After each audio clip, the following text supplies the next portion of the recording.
Bienvenue dans l'Anthropocène. Prenez une position confortable, changez l'intérieur comme bon vous semble. Vous pouvez vous sentir comme chez vous. Débarrassez-vous de tout ce qui vous dérange. Vous êtes les maîtres ici. Mais qu'est-ce que c'est l'Anthropocène? C'est un lieu ou un temps? Ou peut-être c'est un défi genre sauver notre planète pour survivre. Eh bien, derrière ce mot se cache toute une époque, lorsque une seule espèce a pu faire ce que tous les autres organismes ne pouvaient pas. Changer l'apparence d'une planète entière. Laisser ses empreintes partout, dans le sol, dans l'eau, dans l'air, en seulement 200 ans. Les empreintes dont la planète ne pourra s'en débarrasser jamais. Maintenant, vous allez découvrir quelle carte on ne vous montrait pas à l'école et pourquoi elle pourrait changer à jamais votre vision de l'humanité. Quels êtres vivants sont visibles depuis l'espace ou dans l'océan? Pouvez-vous vous retrouver dans des zones mortes? Quelle machine a marqué le début d'une nouvelle époque géologique? Pourquoi les scientifiques ont percé l'arbre le plus solitaire? Et qu'est-ce que la poule va raconter aux archéologues du futur?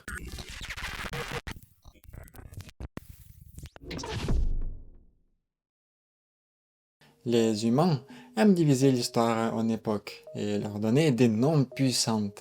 L'âge de pierre, la Renaissance, l'ère de Internet, l'époque de boomers-humeurs, comme si ces noms signifiaient ou décidaient quelque chose d'important au sens global. Et parmi les humains, il y a les géologues, des gars solides qui font glisser tout vers la gauche.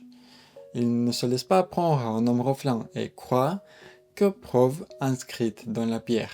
Il n'y a pas besoin de creuser ou forer. Il y a beaucoup d'endroits dans le monde où les forces de la nature ont ouvert les entrées de la terre pour nous, comme ces falaises. Les géologues étudient ce millefeuille de pierre. Grâce à chaque couche, ils comprennent son histoire. Quels événements ont laissé ces roches et quels restes y sont scellés. Ils sont comme les experts en scène de crime. Ici, il y a beaucoup de craie. Cela signifie qu'à cette époque, le plancton et les mollusques proliféraient en si grand nombre que le calcium de leur reste a recouvert le fond marin de toute la planète d'une couche de plusieurs mètres. Et c'est la raison de marquer ici le début d'une nouvelle période dans l'histoire de la Terre. Appelons-la le Crétacé. Et dans la couche en dessous, on trouve plus de dinosaures que jamais dans l'histoire de la planète. Elle s'appelle le Jurassique. Voilà à quoi elle ressemble aujourd'hui, et nous y avons trouvé ses merveilles. Mais l'humain est-il capable de laisser une trace aussi grande dans l'histoire de la planète? Et sommes-nous dignes de donner un nom à cette époque? Et pour répondre à cette question, il faut voir des choses à l'échelle globale. Qu'est-ce que nous avons fait avec nos mains ou qu'est-ce que nous avons fait avec notre chimie? Et tout d'abord, nous avons occupé 75% des terres non couvertes de la glace. En ce sens, l'humanité ressemble à un champignon. Vous le mettez sur un plateau de sirop et il enveloppe entièrement avec ses filaments. Oui, et moi non plus, j'aime pas trop cette comparaison. Mais si on va regarder sur notre planète là-haut, comme on a regardé sur ces champignons, on pourra avoir l'image complète de l'Anthropocène. En tout, il y a trois types d'êtres vivants qu'on peut voir depuis l'espace. Les premiers, ce sont nous, les humains, oui. On nous voit de loin. Deuxième, ce sont les arbres. Et troisième, vous ne devriez jamais. Moi, je les ai jamais pris au sérieux, non. Je les ai vus, oui, ce sont les polypes coralliennes. Et voici leur immense complexe résidentiel au large de l'Australie, la Grande Barrière de Corail. 2500 km de squelettes d'ancêtres morts. En fait, ils vivent dans un cimetière de leurs proches. La Grande Muraille de Chine ressemble à une clôture dans le jardin de votre grand-père comparé à ce récif. Quoi mais elle est où là? Ça ou bien ça? Ou peut-être ça? On ne sait pas. Les coraux, en revanche, c'est autre chose. Sur la même image que le récif, on peut voir aussi le quatrième groupe d'êtres vivants. C'est le plancton, et voici à quoi il ressemble depuis l'espace. Mais nous en parlerons plus tard. Tous ces organismes colorent la planète en trois couleurs de vie, la jaune, la verte et le turquoise. Et les humains ne cessent de changer cette palette. C'est comme si on donnait à un enfant un pinceau et commençait à tout barbouiller. Commençons par le vert. Vous regardez la carte de tous les arbres de la planète. Plus de 3 trillions de plantes. Cela fait environ 420 par personne. Cela ressemble à un globe poilu. Oui. Plus de poils sont hautes, plus les forêts est dense. Et cela paraît étrange, non? On dirait que la moitié de l'Afrique n'existe même pas. Mais il y a un désert de Sahara, donc l'absence d'arbres est logique. Maintenant, regardez le Brésil et les célèbres forêts amazoniennes. Il semble que cette image est défectueuse ou mal chargé. Mais non, la couleur froide bleue indique un autre schéma thermique. C'est de la terre nue. Chaque rectangle que vous voyez représente une forêt abattue jusqu'à la racine. Nous coupons environ 15 milliards d'arbres par an. Les coupons volent si vite que depuis le début de la civilisation, nous avons réduit la moitié de la surface des forêts. Oui, je sais, on nous a tous déjà saoulés avec l'effet de serre et de réchauffement climatique. Personne, et moi y compris, ne prend plus vraiment au sérieux cette information. C'est comme les avertissements sur les paquets de cigarettes. Oui, il semble que Greta Thunberg se batte pour tout le monde à elle seule. Les gens disent moi, je pollue pas, moi, je laisse le gouvernement de s'en occuper. Je prends le train, mon frigo, il est vide, mon frigo, je l'éteigne. Mes vêtements, je les jette pas, je les porte. Si j'ai pas fini de manger, je mangerai plus tard. Mais quelle que soit notre excuse, il n'a jamais eu autant de dioxyde de carbone dans l'atmosphère depuis 800 000 ans. C'était notre raison de considérer notre époque comme une nouvelle ère. Voici la planète il y a 100 ans, et voici maintenant. Il est juste de s'inquiéter de la perte des forêts, mais c'est pas la seule raison pour laquelle la nature étouffe. La moitié de l'oxygène de notre planète n'est pas produit ni par les arbres, ni par des plantes terrestres. Il est produit par des créatures marines. La moitié. Le phytoplancton, ces minuscules algues et microbes qui font eux aussi de la photosynthèse. Ce sont des organismes transparents avec des organes verts à l'intérieur. Ce sont eux qui colorent l'eau en turquoise et en vert. Et c'est pourquoi on peut suivre leur rassemblement depuis l'espace. Mais pourquoi ils sont si nombreux? Les eaux des fermes, des villes, les égouts, oui, tout ça se déverse dans l'océan. Et avec tout ça, beaucoup de nutriments qui se trouvent dans nos excréments, et qui nourrit les planctons, les phytoplanctons. Alors, ils se ressemblent comme des pigeons sur les miettes de pain. Cela semble bien, non? Beaucoup de phytoplancton, beaucoup d'oxygène. Mais en réalité, ce sont les zones mortes. Tout commence par une prolifération des animaux qui mangent le phytoplancton. Ils consomment à grande échelle, comme un buffet à volonté, et les déchets tombent au fond. Ces déchets sont décomposés par des bactéries au fond, qui consomment presque tout l'oxygène de l'eau pour se faire. Ainsi, l'eau devient inhabitable. Le nombre des zones mortes augmente, tout comme celui de nos usines. Dans les années 60, il y avait 49 zones mortes. Aujourd'hui, il y a plus de 400. Et parce que quoi? Oui, c'est ça, nous y déversons nos déchets. Cela peut sembler une petite chose. Un plancton, mon Dieu. Qu'est-ce qu'il peut faire? Et non. Sans lui, l'océan mourrait de faim et de manque d'oxygène. Un vrai cercle vicieux de la merde dans la nature. Ouais. On ne peut pas dire autrement. Les premières civilisations humaines étaient formées près de l'eau. Et nous ne pouvons toujours pas s'en détacher. On jette tous nos déchets dans les rivières et des océans. Et après, on se pose des questions. Pourquoi il n'y a pas beaucoup de poissons dans nos rivières? Regardez le Nil. 95% des établissements en Égypte se trouvent autour de cette rivière, comme il y a des milliers d'années. Et vous voyez les lumières? Ce sont les bateaux naviguant d'une oasis à l'autre. C'est comme regarder un embouteillage aux heures de pointe. C'est la meilleure façon de suivre notre expansion à travers la Terre. Oui, la nuit, on peut suivre la pollution lumineuse. Et regardez comme l'Asie est éclairée. Et ce n'est pas surprenant. Plus de la moitié de la population mondiale est ici. Et en plus, il y a ici plus de musulmans, de bouddhistes et de communistes que dans le reste du monde. Mais ces lumières ne signifient pas toujours une jolie illumination des rues. Voici les torchères du gaz qui brûlent dans les champs pétrolifères du golfe Persique. Et cette flotte de bateaux de pêche sud-coréen est parfaitement alignée car au-delà de cette frontière commencent des des eaux étrangères et avec de la poisson étrangère. Et si vous ajoutez toutes nos communications vues depuis l'espace, cela donne une image de Terre avec une exposition longue, où les navires et les avions en mouvement, les gigaoctets de données dans les câbles sous-marins forment une ligne continue. C'est vraiment impressionnant. Mais par quoi a commencé l'Anthropocène? Qu'est-ce qui a déclenché la domination de l'homme? Remontons dans le temps. Pour l'époque d'Holocène dans laquelle nous vivons toujours, le début a été le dégel des glaciers il y a 12 000 ans. Et l'étincelle qui a allumé l'Anthropocène s'appelle Jenny.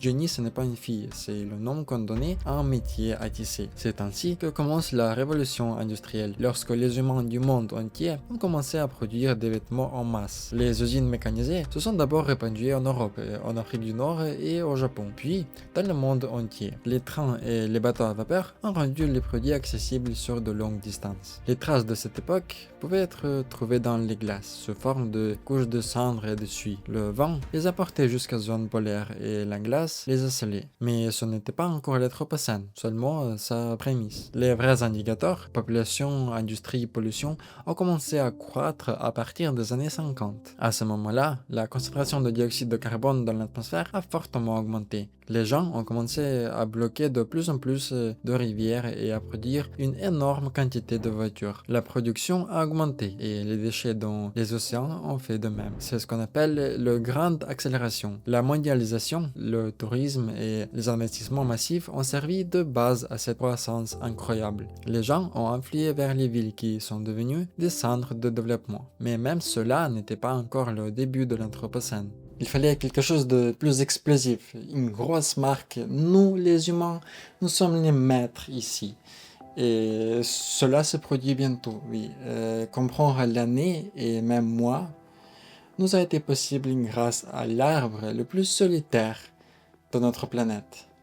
Ce pin se trouve sur l'île de Campbell, entre l'Antarctique et la Nouvelle-Zélande, loin de toute présence humaine, loin de nos lumières, de nos usines, et nous ne savons pas exactement d'où il vient car il n'y a pas d'arbres sur l'île et il est éloigné de ses congénères. De son bois, une analyse a été faite et on a trouvé dans l'anneau de croissance de 1965 une énorme quantité de carbone radioactif. Oui, pour beaucoup, il est difficile de comprendre ce que c'est le carbone radioactif. On va clarifier ça, mais ce qui nous intéresse ici, c'est d'où vient-il?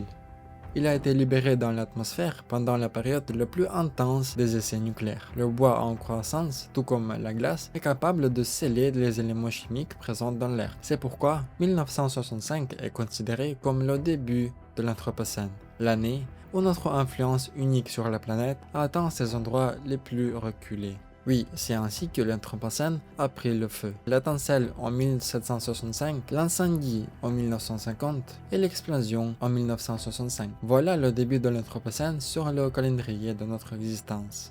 Nos descendants, dans des centaines de milliers d'années, pourront-ils découvrir notre existence grâce aux preuves si minuscules? Peut-être on laisse quelque chose de plus gros, qui a plus de valeur pour les archéologues de futur.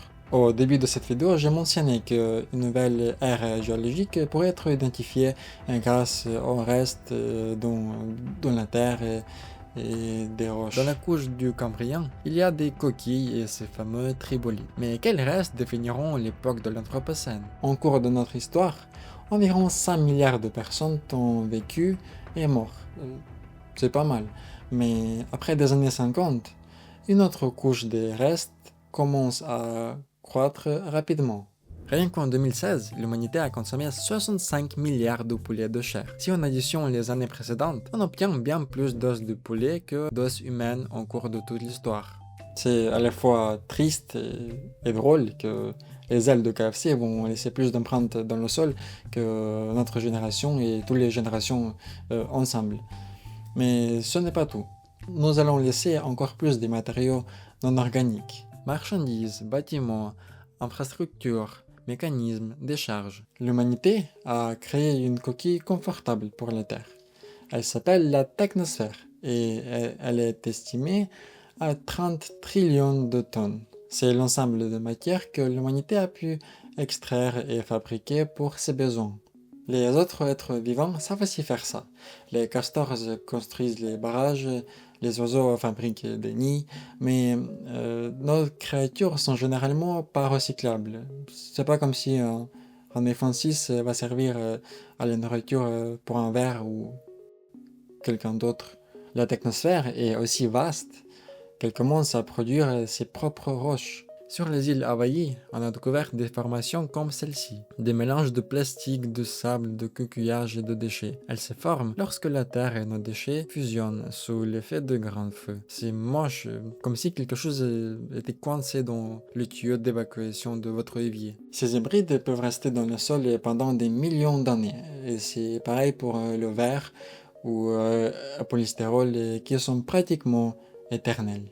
Il est donc possible qu'un jour votre vieux Nokia soit découverte intacte sur la Terre. Mais le plus intéressant, c'est que en jetant nos affaires n'importe où, nous avons réussi à créer 200 nouveaux matériaux qui n'existaient pas avant, ni sur la Terre, ni ailleurs dans l'univers. Des cristaux qui poussent sur des navires coulés ou des satellites en bronze enfouis dans le sol ont une structure unique que la nature n'aurait jamais pu créer sans notre intervention. Ils poussent uniquement sur les objets humains et parfois c'est quelque chose de magnifique. Mais nous avons aussi créé des horreurs. Pendant l'ère atomique, grâce à nous, est né le trinite, le verre radioactif formé au centre d'une explosion nucléaire. À Tchernobyl ou à Fukushima, de l'uranium fondu avec d'autres matériaux du réacteur donnait naissance à une lave appelée corium. Je vois déjà dans 5000 ans, les extraterrestres débarquent sur notre planète et ils commencent à creuser. Ils trouvent nos téléphones, des déchets, des différents déchets, des lunettes, des polystyrol, des restes radioactifs. Ils trouvent les restes humains et les restes des poules. Et est-ce qu'ils ne penseront pas que les maîtres sur cette planète, c'était les poules? Les scientifiques débattent encore pour savoir si l'Anthropocène peut être reconnu officiellement comme une nouvelle ère dans notre histoire. Mais cela ne change pas le fait. La planète est transformée et peut-être à jamais. En tout cas pour des millions d'années sûrement. Pourquoi des millions d'années? Bah, c'est le temps qu'il faudra aux bactéries pour absorber tous nos déchets de toute notre histoire. Ouais. Mais voici une pensée à méditer. Peut-être pas très populaire. Je vais peut-être attraper quelques dislikes pour ça. Ouais. Tout le monde répète la même chose et vous l'avez peut-être déjà entendu aussi. L'homme perturbe l'ordre naturel des choses. Il modifie la diversité des espèces et le climat. Mais si en réalité, nous faisons partie de cet ordre naturel. Cela peut sembler polémique, oui, mais la Terre a autrefois eu une atmosphère complètement différente, et les premières bactéries vertes ont changé cette atmosphère en la remplissant de l'oxygène. Les scientifiques appellent cela la catastrophe de l'oxygène. Et pourquoi une catastrophe? Parce que c'était un changement global, et pour des millions d'espèces, l'oxygène était un poison. Mais avec l'oxygène, plusieurs nouvelles espèces sont apparues. Nous sommes apparus. Est-ce que c'est pas bien? Si, c'est pas mal, non? Je crois, oui. Peut-être le résultat de nos actions sera similaire qu'à Tchernobyl, où nous avons littéralement violé la nature. Et qu'est-ce qui se passe ensuite? La nature s'est rétablie. En à peine 30 ans, le nombre d'animaux et de plantes a explosé. Et il n'y a pas de horde de mutantes comme on pourrait imaginer. Ça se trouve que l'Anthropocène est une étape logique dans l'évolution de la nature, où l'homme vit sans prédateur plus fort à ses côtés. Le seul à qui nous faisons mal avec nos usines et nos déchets, c'est nous-mêmes. Nous allons épuiser tous nos stocks, nous n'aurons plus rien à manger, à fabriquer, et nous allons disparaître. Et puis c'est la nature qui va reprendre ses forces. Lentement, nos villes sont recouvertes des arbres, les animaux vont revenir chez eux. Je comprends qu'on s'en fiche un peu des forêts, des arbres, des tigres qui sont en train de disparaître, mais essayez de penser au moins à vous-même et entraînons notre cerveau suffisamment pour ne pas ajouter nous-mêmes dans la liste rouge des espèces menacées. À bientôt.